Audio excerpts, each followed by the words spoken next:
Voici maintenant que s'achève, mes enfants, l'histoire de Jésus, notre Seigneur, telle qu'elle est rapportée dans les 4 évangiles.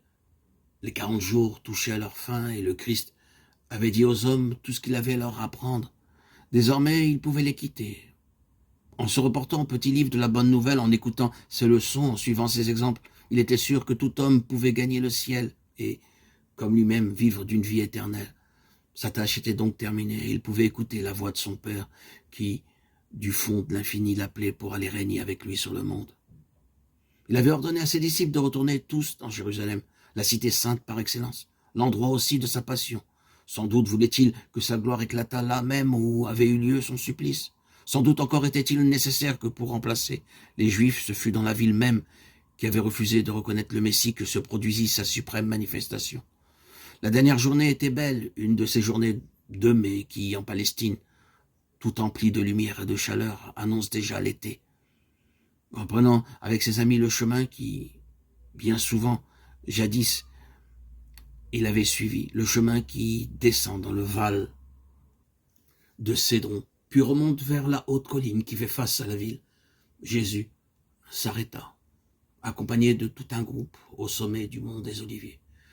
Et ce fut là que, pour la dernière fois, des yeux d'homme le virent sur la terre.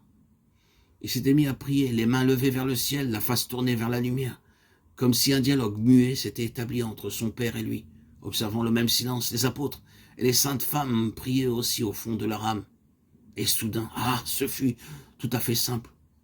Ils s'aperçurent que les pieds du Christ ne touchaient plus terre. C'était comme si l'élan de sa prière le soulevait, l'arrachait au sol, l'emportait vers le ciel.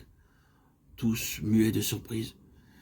Ils considéraient la scène mystérieuse, ne comprenant pas très bien ce qui se passait. Les bras de Jésus dessinèrent au-dessus d'eux tout un geste de bénédiction.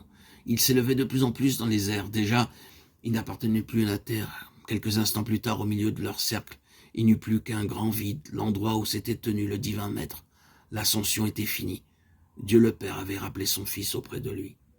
Et comme les disciples demeuraient sur place, pleins de stupeur, leurs regards fixés vers le ciel, où dans une nuée venait de disparaître leur maître, deux anges resplendissants surgirent et leurs voix se firent entendre. « Gens de Galilée, pourquoi demeurez-vous à regarder le ciel ?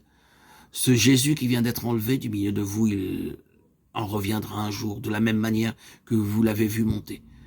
Car, vous vous en souvenez, le Christ l'avait prédit lui-même, et il l'avait répété au grand prêtre. Un jour, il reviendra sur la terre, dans tout l'éclat de sa gloire divine, du fond du ciel, entouré de milliers d'anges, et ce sera la fin des temps, et ce sera le jour où chacun sera jugé.